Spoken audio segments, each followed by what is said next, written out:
कल 3 और 4 नंबर हो गया था। 5 नंबर का क्वेश्चन है, यूक्लिड विभाजन प्रमेय का प्रयोग करके दर्शाइए कि, किसका प्रयोग करने के लिए कह रहा है? यूक्लिड विभाजन प्रमेय का। यूक्लिड विभाजन प्रमेय का क्या है? a बराबर b क्यू प्लस r, यही है।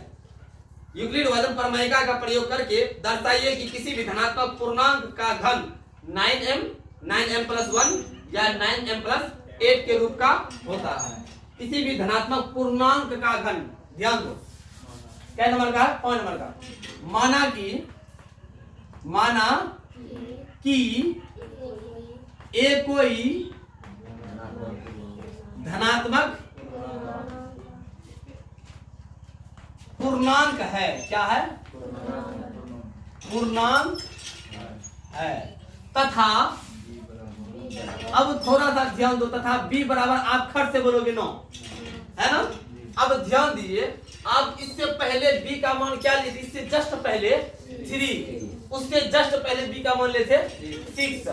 जितना b का मान लेते हैं r का मान उतना ठो होता है, 6 ठो। अगर b का मान 6 लोगे, r का मान क्या हो जाए? 0 1 2 3 4 5, क्या ठो? 1 2 3 4 5 6 ठो पीस हो गया, ठीक। अगर b का मान 3 लिए थे, r का मान 3 ठो पीस हुआ था, 0 हो गया था, 1 हो गया था, 2 हो गया था। अगर अब b का मान 9 लोगे तो पता r का मान क्या क्या हो सकता है? सर 0 हो सकता है, 1 हो सकता है, 2 हो सकता है, 3 4 5 6 7 8 तक हो सकता है। अब थोड़ा सा ध्यान दो, जैसे पहला दिन 6 ठो था तो 6 स्टेप में खर्च पूरा हो गया था। दूसरा दिन 3 लिए थे, लेकिन 3 स्टेप में खत्म हुआ था, 1 स्टेप लगभग इतना चला था, 1 स्टेप इतना इसलिए चला था क्योंकि वर्ग था। आज सोच लो घन है, कहीं ना कहीं 1 स्टेप इतना चलेगा, और इतना 9 बार लेके चलना पड़ेगा। इतना अब 9 बार लेके चलोगे 9 पेज चले जाएगा, 9 पेज जाएगा कि नहीं जाएगा? अगर 22 में मिस्टेक एग्जाम में आ गया, 5 नंबर यही क्वेश्चन रहेगा, तो आपका 9 पेज लेके यहीं चले जाएगा। आप घंटा पेज में लिखोगे और बचेगा ही कम, 32 पेज रहता है, एग्जैक्ट 32 पेज रहता है, उससे ज्यादा नहीं देगा, नहीं। अब 32 सफा, 32 सफा ही रहता है, 32 सफा में 9 सफा यही लेके चले जाएगा। अब 22 मिस्टेक 1 सफा काट दोगे, 10 सफा यही लेके चले जाएगा, 10 सफा यही लेके चले जाएगा। अब 10 सफा यही लेके चले जाएगा और बचेगा कि 22 ठो, गिन के देता है पेज। अब उसमें क्या करोगे? और पहली बात की 10 सफा में बनाओगे तो समय कितना लगेगा? 1 सफा लिखने में 1 मिनट, 10 मिनट 1 क्वेश्चन में लेके चले जाएगा। इतना तो नुकसान है, ये नहीं कि 9 लेके चलोगे बनेगा। नुकसान क्या है? 10 सफा खत्म हो जाएगा, और टाइम टेकिंग कितना लेगा करना मुश्किल ही है, टाइम बहुत देगा। बाय द मिस्टेक बीच में कहीं मिस्टेक हुआ तो लो ढोल बजाओ। इसीलिए b का मान 9 नहीं लेंगे, 9 नहीं लेंगे तो क्या लेंगे? ध्यान दो, b का मान 9 तो है, 9m प्लस 1, 9m प्लस 8। यहाँ तो b का मान 9 है, ये 9 किसी से करता है क्या? करता है 3 से, इसीलिए b का मान क्या ले लो?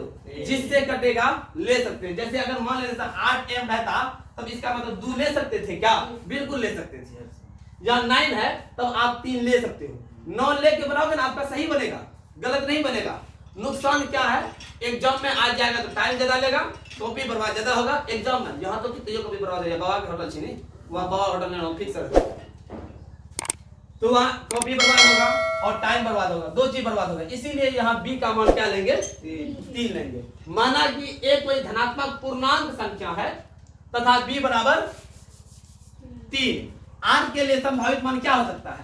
r के लिए संभावित, हाँ पहले r का मान ले लो, बाद में भी ले सकते थे। r के लिए संभावित मान बराबर क्या हो सकता है? 0 हो सकता है, 1 हो सकता है, 2। अब हमको लगता है 3 स्टेप में हम काम कर लेंगे, उस तरह आपको 9 स्टेप चलना पड़ता है, ठीक। अब 3 स्टेप में हो जाएगा आपको यूक्लिड विभाजन प्रमेय का प्रयोग करने के लिए, ठीक। यूक्लिड विभाजन बोलते रहिए, विभाजन प्रमेयिका से बोलते रहिए। इससे क्या होता है कि याद होते रहता है। यूक्लिड विभाजन प्रमेय का यही कहता है बाबू, a बराबर b क्यू प्लस r, जहां आर के लिए एक रब्बा कहता है क्या, आर का मान 0 के बराबर या बराबर होनी चाहिए, लेकिन बी से छोटा होनी चाहिए। ठीक, अब क्या पूछा है आपको, किसी भी धनात्मक पूर्णांक संख्या का घन। कल वर्ग पूछा था, इसलिए दोनों तरफ वर्ग किए थे। आज घन पूछा है, क्या पूछा है, घन। घन का मतलब पावर 3। अब बोलेंगे दोनों तरफ घन करने पर, क्या बोलेंगे, दोनों तरफ। सर कल लिख सकते थे क्या दोनों तरफ वर्ग करने पर, बिल्कुल लिख सकते थे, लिख दीजिएगा और बेस्ट हो जाएगा। नहीं लिखेगा कोई फर्क पड़ने वाला नहीं है। दोनों तरफ घन करने पर, क्या करने पर, घन करने पर। अब दोनों तरफ घन कीजिए, घन का मतलब होता पावर 3। तुम दारू पी गए हैं जी, आम तो कैसा हो गया इसका, तो इधर आ जाओ, बस दोनों तरफ घन करने पर, इधर ध्यान दो, ए क्यूब बराबर बी क्यूब प्लस आर का, इधर भी क्यूब कर दिए, उधर भी क्यूब कर दिए। अब आपको पता है ए प्लस बी का होल क्यूब में आ गया, ये ए का मान हो गया, ये बी का मान हो गया। ए प्लस बी का होल क्यूब आपको लिखा है, क्या लिखा है, ये तो वैसे ही रहने दीजिए, ए क्यूब बराबर ए क्यूब, यानी ए का मान ये है, ए क्यूब प्लस, देखो पहले बी का मान यहाँ रख दो, बी का मान क्या रखोगे, बी का मान 3 है ना, 3 cube cube plus B cube यानी R cube plus 3ab, 3ab, A का मान है 3 क्यूब, बी का मान है आर, 3ab हो गया इंटू ए प्लस बी, यही उठाई और रखते हैं, 3 क्यूब प्लस आर। ये तो को थोड़ा सॉल्व कर दीजिए। ठीक, ए क्यूब बराबर 3 का क्यूब क्या होता है पता है, 3 का स्क्वायर होता है मैडम 9। 3 का क्यूब पूछेगा ना, 3 गुना 3 गुना 3, 3 क्या 9, 9 क्या 27 होता है। ठीक, 3 का क्यूब 27 क्यूब प्लस आर, जो आर क्यूब जैसे आपका कल बीच में था, अब लास्ट में लिख सकते थे, उसी तरह अब आर क्यूब को लास्ट में लिखो, थोड़ा फायदा होगा। तो ठीक, आर को छोड़ दो, अभी आर क्यूब को लास्ट में लिखेंगे, इसको सॉल्व करते हैं। 3 तिया 9 क्यू आर, अब ये टुटा कर दो, 3 क्यू प्लस आर, ये तो बाद में लिख दो प्लस, थोड़ा सा ध्यान आज करना आर क्यूब। अब इसको एक लाइन और सॉल्व होगा, एक लाइन क्या सॉल्व होगा थोड़ा सा ध्यान दो, ए क्यूब बराबर 27 क्यूब प्लस 9 क्यू आर गुना 3 क्यू, 9 गुना 3 9 क्या 27, क्यू गुना क्यू स्क्वायर, आर और कुछ है ही नहीं, आर हो जाएगा प्लस, तो प्लस 9 गुना या कुछ है ही 9 रहेगा, क्यू गुना यहाँ आर है, क्यू से आर नहीं मिलेगा, क्यू रहेगा आर गुना r square plus r square. इसको समीकरण फर्स्ट बोल रोक दीजिए, यहाँ स्क्वायर नहीं, कल जो हम लोग क्या है यहाँ नहीं, यहाँ स्क्वायर होगा, क्यों 9 गुना 3 यानी 9 गुना 3 9 27, क्यू गुना क्यू स्क्वायर। ठीक, यहाँ ठीक है, ये दोनों ठीक है। अब थोड़ा सा ध्यान दो, कल जो एक समीकरण बना लिए थे, हर बार क्या बोले थे समीकरण 1 से, वैसे यहाँ भी बोलेंगे समीकरण 1 से। आर का मान 3 तो है ना, तीनों तो एक एक करके इस समीकरण में रखिए, ये जो आपका क्लियर प्राप्त हुआ, यही तो समीकरण में आर का मान तीनों तो जो है 0 1 2 एक एक करके आर का मान रखिए। ठीक, जगह नहीं होने यहाँ इसलिए बना, उधर नहीं आ पाता। ठीक है, ये एक समीकरण है। हाँ, जब आर बराबर 0 समीकरण 1 से इसको उठा करके जहां जहां आर है वहां 0 चिपकाएंगे, फिर जहां जहां आर है वहां 1 चिपकाएंगे, जहां जहां आर है वहां 2 चिपकाएंगे। ठीक, ध्यान दो बाबू, एक मिनट, जब आर बराबर 0 हो तब देखो सेम टू कभी चलेगा, तब क्या होगा समीकरण 1 से, समीकरण 1 उठाओ, समीकरण 1 से समीकरण 1 क्या कहता है, ध्यान दो, ए क्यूब बराबर 27 cube plus 27 Q square r plus 9 q r square plus r q. समीकरण 1 यही कहता। अब समीकरण 1 में आर का मान क्या रखने के लिए बोल रहा है, जहां जहां आप आर देखते हो ना, आर को वहां से चटका के 0 को भटका दो, ऑटोमेटिकली आपका आंसर निकल जाएगा। ए क्यूब बराबर आर इसमें है, आर इसमें नहीं, यही रहने दो, 27 क्यू क्यूब प्लस आर इसमें है बिल्कुल है 27 क्यू स्क्वायर गुना 0 प्लस 9 क्यू गुना 0 का स्क्वायर प्लस 0 का क्यूब। ठीक, अब ध्यान दो यहाँ तो आर नहीं है, इसको वैसे ही लिखो ए क्यूब बराबर 27 क्यू क्यूब प्लस कोई भी संख्या को 0 से गुना करोगे ना वो 0 बन जाएगा प्लस 0 का स्क्वायर 0, कोई भी संख्या को 0 से गुना करोगे तो 0 का क्यूब। अब इसमें 0 0 0 जोड़ेंगे वही हो बचेगा ए क्यूब बराबर 27 क्यू क्यूब। अब थोड़ा सा यहाँ ध्यान दीजिए, आपको 9m लाना है, कल 3m लाना था, कल 3m लाना था तो 3 कॉमन ले रहे थे, आज 9m लाना है तो 9 कॉमन लीजिए। ए क्यूब बराबर 9 जब निकाल लीजिएगा तो बचेगा क्या 9 तिया 27 क्यूब, यही बचेगा ना। अब ध्यान दे ए क्यूब बराबर 9m, जहां थोड़ा सा ध्यान दो m बराबर 3 क्यू क्यूब, सेम टू को भी चल रहा है कि नहीं चला, 3 क्यू क्यूब की जगह पे m रख दिए 9m आ गया। कल 3m लेना था इसलिए 3 कॉमन ले रहे थे, आज 9m लाना है इसलिए 9 कॉमन ले लिए।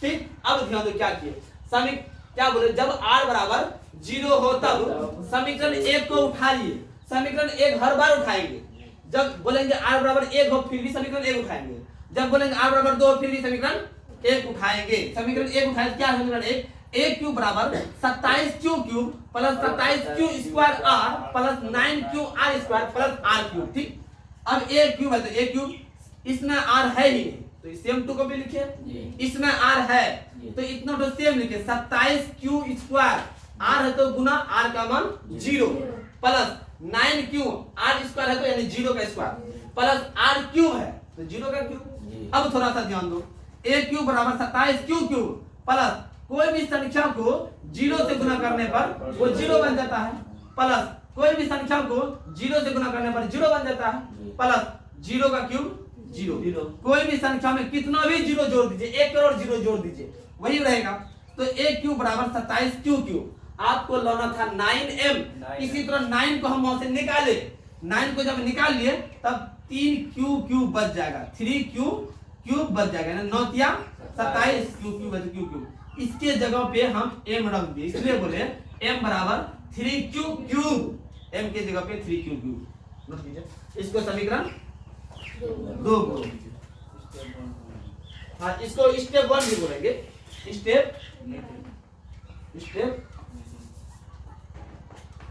स्टेप 1 है ना। अब सोचो इस तरह का नॉट हो मान रहता तो हजीरा जब पड़ी भी क्या बोलेंगे, ध्यान दो,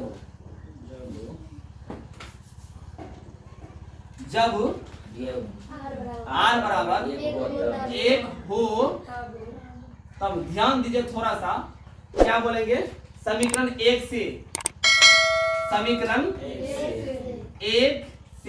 1 क्या कहता है, ध्यान दो बाबू, हेडर बंद कर दो। ए क्यूब बराबर 27 Q cube plus 27 Q square r plus 9 q square 9 q r square plus r cube, ये है समीकरण 1। ठीक, इसमें आर का मान कितना रखने के लिए बोल रहा है, आर का मान 1 रखने के लिए बोल रहा है। ठीक, आर का मान 1 रखो, स्टेप फर्स्ट है ना, स्टेप फर्स्ट थोड़ा छोटा छोटा करके लिखते ताकि उसमें भी एक साइड में आ जाए।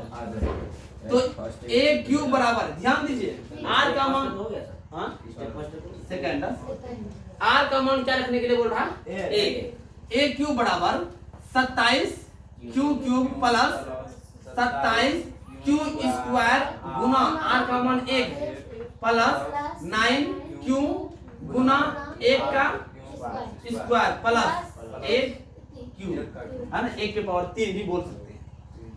ए क्यूब बराबर 27 Q cube plus 27 Q square गुना 1, दुनिया में कोई भी संख्या को 1 से गुना कीजिएगा तो वही रहेगा, एक ही वही संख्या रहेगा।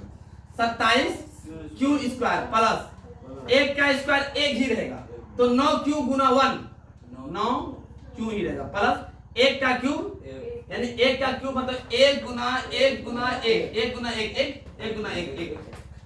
ठीक, अब ध्यान दीजिए, आपको तो एक लास्ट में चलाना ही है, एक को छोड़ दीजिए, यहां से लेकर यहां तक 9 कॉमन लीजिए, 9m लाना है ना, 9m प्लस 1 होना है, 9m इसको बनाइए।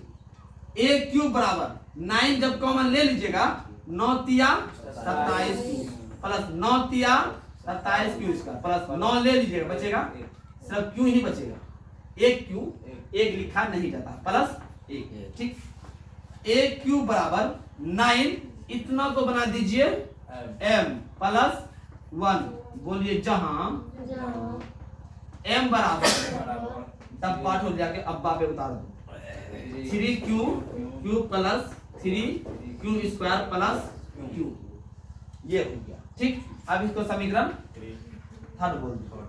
अब r का मान क्या लेना है, थोड़ा सा जब r बराबर क्या हो जाए, जब r बराबर 2 हो तब समीकरण 2 से जब r बराबर 2 हो तब क्या करेंगे, ध्यान दो, समीकरण समीकरण 1 से समीकरण 1 क्या कहता है, ध्यान दीजिए,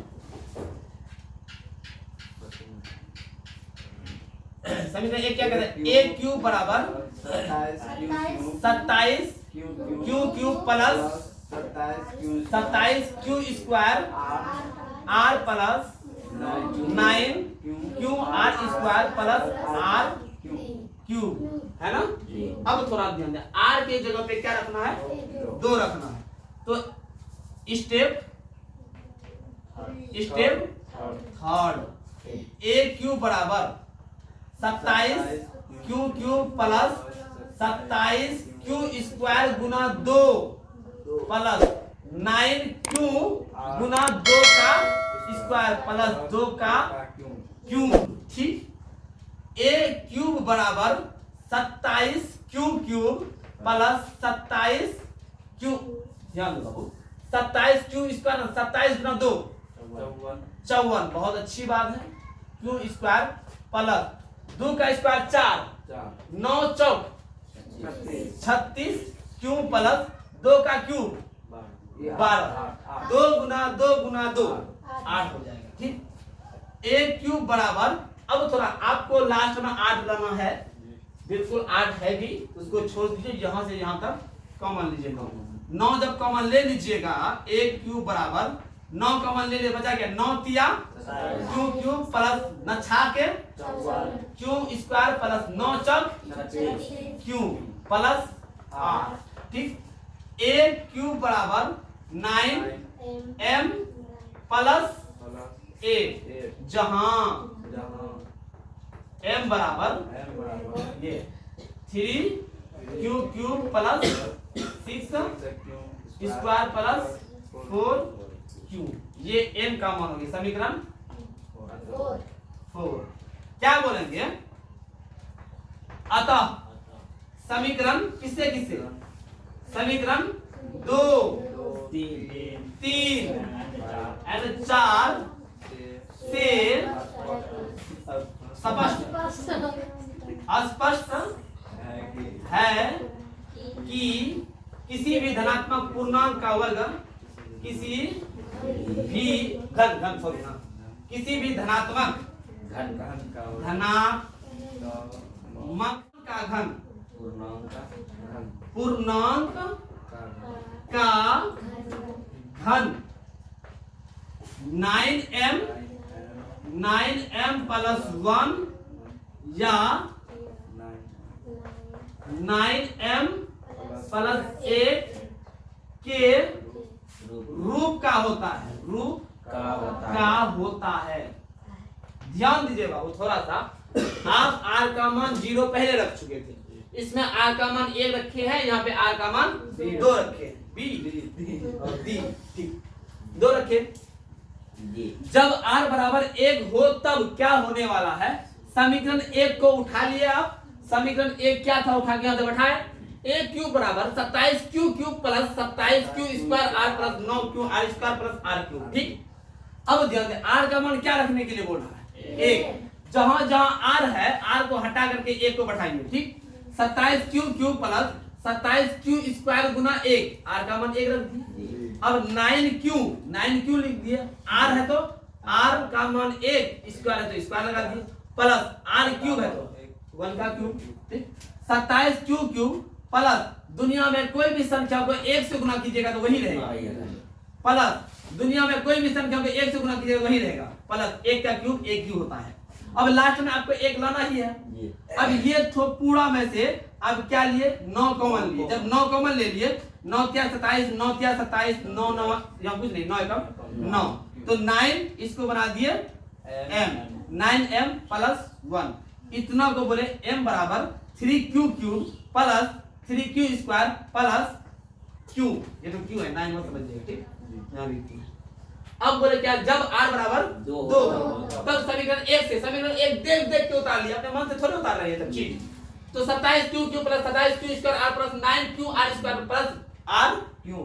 ठीक, स्टेप थर्ड में क्या कह रहा है, ए क्यू बराबर, यहाँ तो आर है ही नहीं, सेम सेम लाए, यहाँ आर है बिल्कुल है, 27 क्यू स्क्वायर प्लस आर है तो आर का मान गुना आर का मान 2 दे दिए। ठीक, 9 क्यू है तो 9 क्यू दे दिए, आर स्क्वायर है तो 2 का स्क्वायर दे दिए, प्लस है तो प्लस, आर क्यूब है तो 2 का क्यूब दे दिए, क्योंकि आर का मान 2 रखना है। ठीक, अब थोड़ा सा ध्यान दो, ए क्यूब बराबर 27 क्यू क्यूब 27 दूनी 54 क्यू स्क्वायर 9 चौक 36 क्यू 36, 2 का क्यूब 8 होता है, जैसे 2 गुना 2 दूनी 4 दूनी 8। ठीक, अब आपको लास्ट में 8 लाना है, 8 रख दीजिए। ए क्यूब बराबर यहां से यहां तक क्या कॉमन लिए, 9 कॉमन ले लीजिएगा तो 9 क्या 27 क्यू क्यूब, 9 न छागे 54 क्यू स्क्वायर, 9 चौक 36 क्यू प्लस 8, इतना को बना दीजिए m, 9m प्लस 8, ये समीकरण 4 बोलेंगे। अतः समीकरण 2, 3, 4 से स्पष्ट है कि किसी भी धनात्मक पूर्णांक का घन 9m प्लस 1 या 9m प्लस 8 के रूप का होता है। ये आपका